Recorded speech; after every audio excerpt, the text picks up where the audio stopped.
Cinema துறையில் உள்ளவங்க பேசுனதை கூட நான் வருத்தப்பட்டு உங்கள்கிட்ட சொல்லியிருப்பேன். அட்ஜஸ்ட்மெண்ட்டுங்கிற வார்த்தையை வந்து யுனிவர்சல் ஆக்குனாங்க.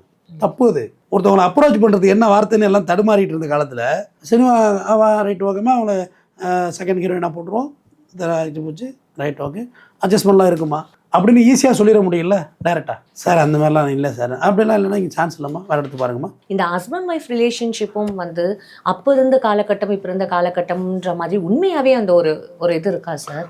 எல்லாமே நடக்குது வீடியோ காலில்.